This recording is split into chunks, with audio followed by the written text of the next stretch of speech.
Bon, je vous laisse digérer tranquillement le fait que vos ancêtres n'étaient pas gaulois, mais il y a encore plus grave. Il y a encore plus grave. Ah, le temps passe vite. Oh là là. C'est que tous les pharaons qu'on vous a appris à l'école étaient également noirs, jusqu'à très très tard en fait. Toute la civilisation pharaonique, donc là on est en moins 2570, c'est le roi de la 3e dynastie, donc voilà. On voit ici de profil, donc il y a des caractéristiques morphologiques, bon j'ai pas le temps de rentrer dans les détails, et vous remarquez que son nez est complètement éclaté.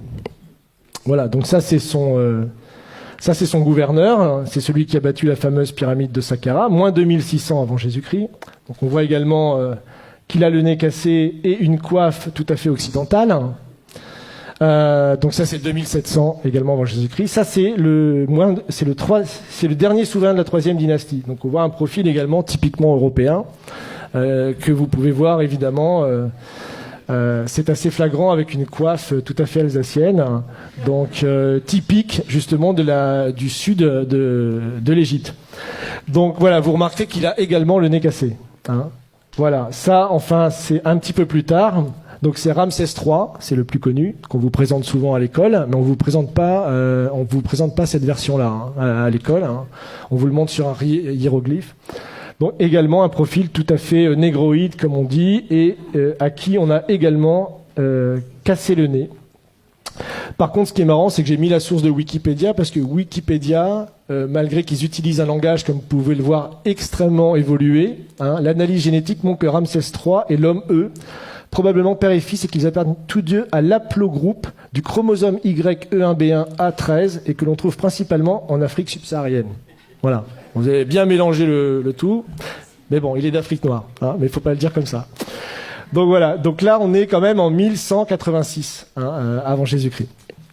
Donc là, c'est les Égyptiens tels qu'ils se représentent. C'est également dans la tombe de Ramsès III que vous pouvez visiter en allant dans la vallée des rois. Donc 1200 avant Jésus-Christ montre que les Égyptiens... voilà, ça c'est l'Égyptien, ça veut dire Égyptien, et qui se représente comme ça ici. Hop.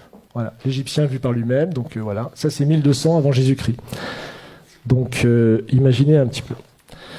Donc voilà. Et certains scientifiques, déjà un peu plus tôt, et c'est les découvertes qu'a fait Cheikh Anta Diop, c'est-à-dire que lui il a même découvert que bien avant les découvertes qu'on a fait par la science, des explorateurs au moment des invasions de Napoléon ou des Anglais ou des Allemands qui étaient allés en Égypte, avaient découvert que les pharaons étaient noirs, mais que personne ne voulait en parler.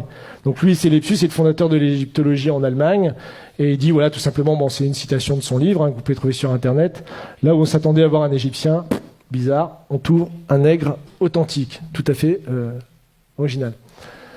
Donc ça, bon, j'ai pas le temps, c'est une icône byzantine du XIe siècle qui montre le roi Salomon allant visiter le pharaon noir, qui est très caractéristique. Et dans le Cantique des Cantiques, pour ceux qui connaissent la Bible, vous connaissez ce passage, je suis noire et pourtant belle, fille de Jérusalem, comme les temples de Kédar, les pavillons de Salomon. Voilà, pour ceux qui... Voilà. Donc voilà, encore une fois, là, il y en a plein, en fait. Hein. Bon, non seulement l'homme avant d'être blanc était noir, non seulement les pharaons également étaient noirs, et on bâtit également, était le berceau des sciences et des arts. Et ça, c'est la vraie négation, je pense, la plus consciente, qui a été faite jusqu'à présent et qui perdure dans nos écoles aujourd'hui, même jusqu'en Europe. Donc, puisque vous avez là également dans une des tombes, 2000 ans avant la balance d'Archimède, le système de balance avec des curseurs afin de déplacer le centre d'inertie. Donc vous avez là tout simplement le point de levier et ici ce qu'on appelle le principe d'Archimède qui disait pour soulever la Terre, donnez-moi un point d'appui, qu'il a rédigé dans un traité, évidemment, 2000 ans plus tard, enfin 1500 ans plus tard, et en disant que c'était sa découverte et que c'était lui qui avait découvert toutes ces sciences géométriques. Donc encore plus intéressant, le papyrus de Moscou. Donc ça, il se trouve à Moscou justement. Aujourd'hui, il est au musée Pouchkine de Moscou. Et en fait, c'est les papyrus qui prouvent toutes les découvertes géométriques qui ont été faites par l'Égypte noire pharaonique, justement entre moins 1500 et moins 3000 avant Jésus-Christ.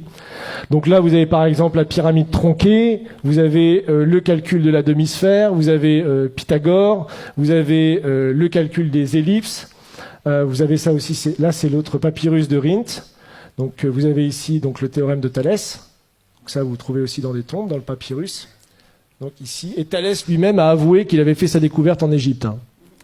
Qu'il avait lui-même fait sa découverte en Égypte. Mais il n'a pas dit que c'était les prêtres égyptiens qui lui avaient enseigné justement cette chose-là.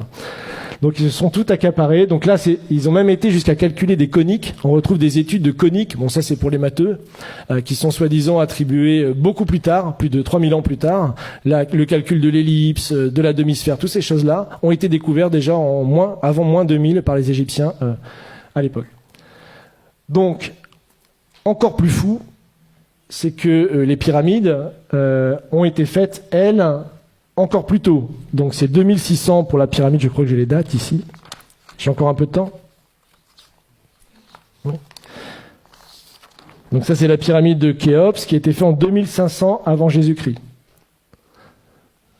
Donc qui nécessite des niveaux de science extrêmement aboutis puisque la base de la pyramide est horizontale à 20 mm près. Vous imaginez déjà les calculs qu'il fallait faire.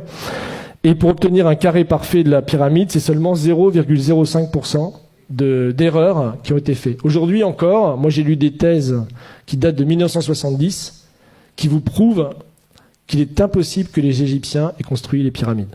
Il y a des thèses qui sont écrites là-dessus jusque dans les années 70. J'ai même une citation là, qui est sur un site de vulgarisation scientifique. Ils ont des dizaines de milliers d'abonnés. C'est vraiment une chaîne YouTube et tout ça qui est très bien.